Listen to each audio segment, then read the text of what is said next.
Muita gente enxerga o Bitcoin, por exemplo, e outras criptos como ativos interessantes para você comprar, segurar e ver se valoriza, né? Mais ou menos como o pessoal fez com o ouro durante boa parte da história, sobretudo em períodos onde há muita desconfiança com a moeda fiduciária, que antigamente eram guerras. O Heráclito, o filósofo grego, dizia que a guerra é a mãe de todas as coisas, e entre elas da inflação. Numa guerra, estados competindo pela vida, criavam muito papel moeda, a inflação ia lá em cima, quem tinha ouro acabava se protegendo disso.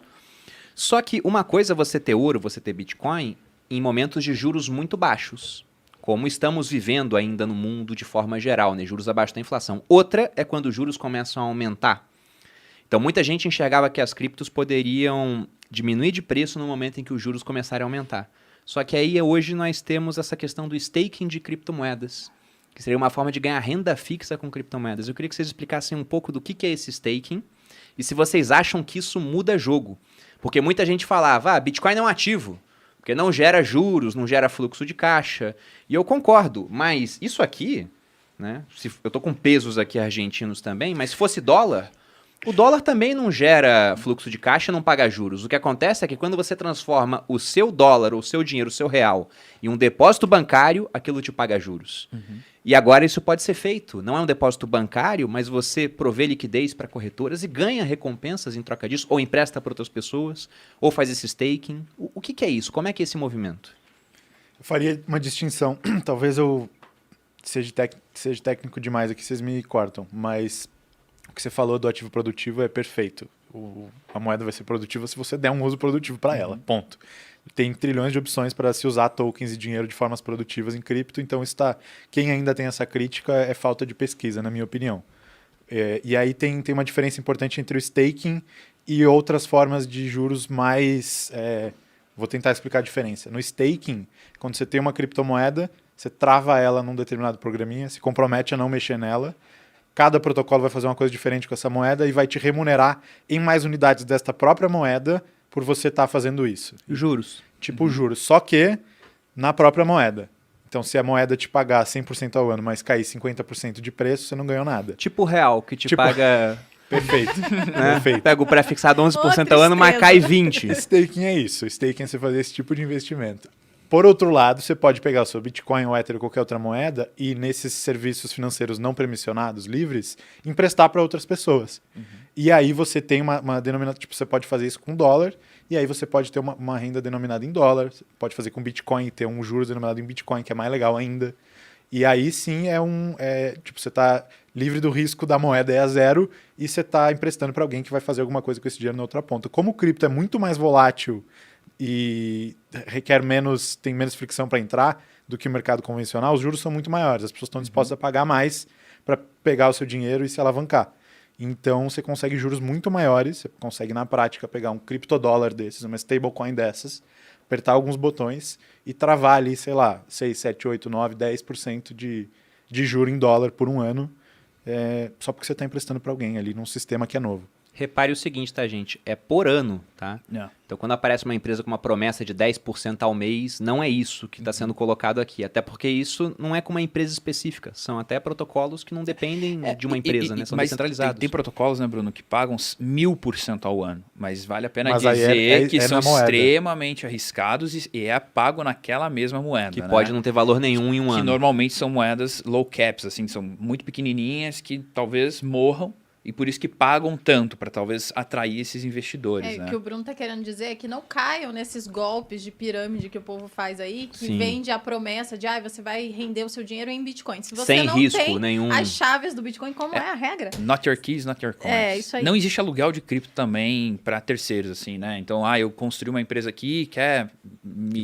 Você aluga eu as cripto também, eu vou tradar e te dou 10% ao mês. Isso é furado. Não pessoal. faz sentido Aqui- também você fazer isso por uma empresa, se você mesmo pode comprar as suas criptos. Perfeito. Não faz...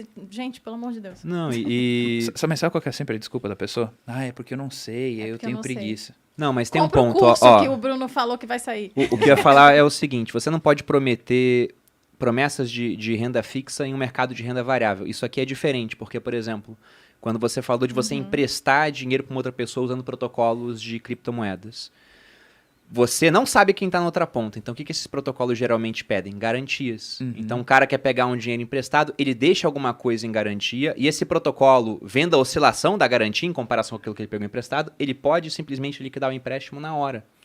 Então, o risco de contraparte também é minimizado por conta disso. E esse é um ponto que, na minha opinião, muda jogo. Eu não sei o que vai acontecer no futuro, quando os juros aumentarem por conta de inflação, mas o que vocês acham? Que isso, de fato, vai dar uma segurada no preço das criptos? Elas vão sofrer menos com o aumento de juros? Eu acho que assim, 2017, quando a gente teve o grande hype do Bitcoin, não existia esse apreço pelo Bitcoin como a gente tem hoje, né? Não existia quase nada disso que você falou. Exatamente. Isso do Bitcoin. Quando a gente vai pro Ethereum, o que existia ali no Ethereum, até existia um pouco de NFT e tal, e as ICOs, né? Que estavam muito na moda. Então não tinha DeFi. O que era o ICO, só para o pessoal? ICO é, por exemplo, assim, vamos supor que eu queira aqui desenvolver agora aguinhas minerais para o grupo primo. Então eu vou criar uma landing page, vou falar o meu projeto e vou captar dinheiro, quase que um crowdfunding. Só que, ao contrário do crowdfunding, onde você é sócio da empresa, no ICO você só comprava a moedinha dos caras e esperava que eles fizessem um bom projeto. Lá na época se falava que você seria sócio do projeto, mas na verdade não, né? Então é uma brincadeira ao IPO, né? É o ICO, Initial Coin Offering. Então, uma oferta inicial de moeda. Mas é basicamente uma criação de moeda para você investir naquele projeto. Tá? Então, é basicamente isso. Eu até esqueci. Não, a pergunta dos juros, eu acho que Isso. Por favor, continue. Não, é que eu comecei a falar porque eu perguntei outra coisa no meio. Eu esqueci. Mas a parte dos juros, eu acho que continuando ali, né, não existiam então essas coisas, agora existem esses protocolos, e diferente do que tinha em 2017 ali, com o Ethereum e com o Bitcoin, hoje você tem um motivo por qual deixar aquela criptomoeda parada. Né? Antes você estava na especulação, puxa, um medo de todo mundo querer vender esse negócio cair. Hoje você pode falar, pode cair, porque eu estou recebendo meus juros, então você se sente mais seguro em fazer o hold daquela moeda. Né? Tá, eu tenho o Ethereum. Se o Ethereum não tivesse tanta usabilidade, talvez com esses preços que estão hoje, talvez muitos já teriam vendido e nem tinha chego nesse valor. Mas como tem muita usabilidade, para mim, a Ethereum ela é o grande vetor desse mercado, porque se não existissem essas aplicações descentralizadas, talvez o mercado não teria crescido como cresceu, e acredito que o Ethereum deve flipar o Bitcoin, não em preço de mercado, mas em capitalização, né? Sério? Então, eu acredito. Porque, cara, Já manda aí, já. Respeite seu posicionamento. Mas não. acho um Vou defender, já posicionamento vou defender. Não no preço, né? Capitalização. Então, Que é o que importa. Ninguém que acha que importa. um Ether vai valer $70 mil. Exatamente. Só para deixar claro, eu não acho que o Ethereum vai valer mais do que o Bitcoin. Eu Mas o acho valor que de vai mercado, ter você acha que mais vai- dinheiro no Ethereum do que no Bitcoin. Entendi. Porque você precisa das aplicações. Então, NFT, você não vai botar dinheiro no mercado do Bitcoin, você vai botar no mercado do Ethereum, né? Então, eu acho que nesse sentido. Mas eu acho que uma alta de juros no mercado americano, talvez os juros das criptos acompanhe, né? De uma certa forma.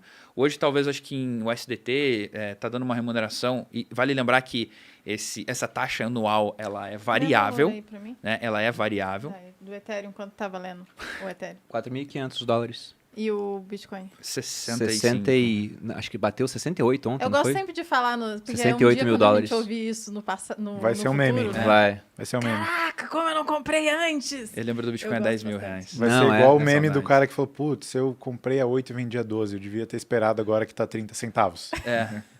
Exato. Não, a primeira versão do Viver de Renda, minha aula sobre Bitcoin lá em 2017, Bitcoin tava R$7.000 na época. Teve gente que comprou naquela época. Teve. Tá rico aí. É só escutar, a gente sempre vai, o melhor Não, dia é óbvio, sempre pode- hoje. pode Aquele dar momento errado, de e silêncio, aí- né? Que todo mundo fica lembrando. Saudosismo, né? Lembrando assim, puta, eu vendi um pouquinho, era pra ter segurado. Cara, tem Não, uma... Não, mas aí eu vou entrar na história, a gente ainda vai entrar na história do NFT, se vale isso ou não. A gente Tá. vai finalizar esse podcast falando. Qual que é a pergunta? Não, porque a gente tá falando aqui. Porque a gente falou, valia isso, nossa, devia ter comprado mais, devia ter. Só que isso é tudo especulação, no fim das contas, né? Porque Você só podia sabe não hoje. valer isso. Hoje é um pouco menos, né? Hoje é um pouco Não, menos. o Bitcoin 2017 e o Ethereum, era sim, especulação. total. Mas o NFT, acho que a gente tá nessa fase nessa ainda. fase. E aí a gente tava nessa discussão. Eu tava ontem falando com o Bruno sobre isso, e antes da gente começar o podcast, a gente tava aqui, eu falei, é tudo meio que especulação. E eu falei pro Bruno, eu acho que ganha quem compra agora, mas não acho que isso no futuro vai ser uma coisa que, vai estar Eu não hypado sei, igual viu? o Bitcoin. Não, eu posso estar errado. Depende da coleção. Mas A sua, você tinha daquelas- acabado, Felipe, ou não? Que o pessoal falou que a gente cortou tua ideia, que tava muito massa. Não. O que eu Fala acho demais. é que conforme o mercado também for crescendo, né, as taxas elas tendem a diminuir, dependendo da quantidade de capital. Tendem e não tendem, né? Porque se tem uma grande injeção de dinheiro para emprestar, mas também tem uma grande quantidade de gente emprestando, em tese a taxa de juros ela deve ter um padrão ali, né? De oferta e demanda por tomar empréstimo e dar o empréstimo. Então, eu acho que vai acabar acompanhando o mercado.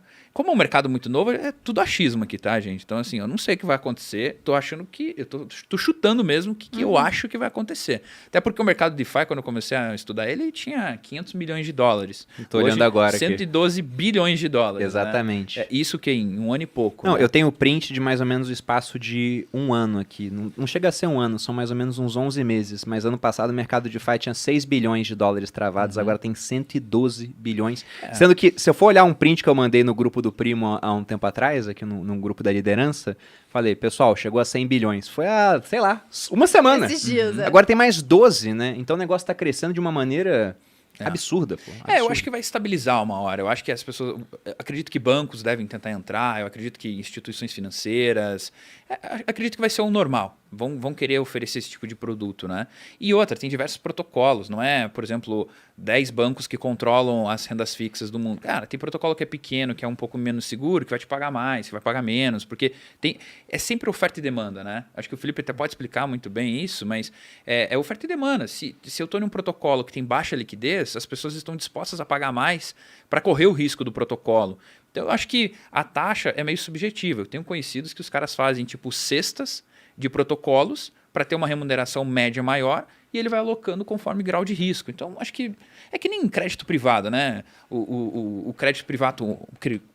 crédito privado bom, ruim, médio, um paga mais, outro paga menos. No final do dia, não significa que só porque tem crédito privado que não existe outro tipo de renda fixa.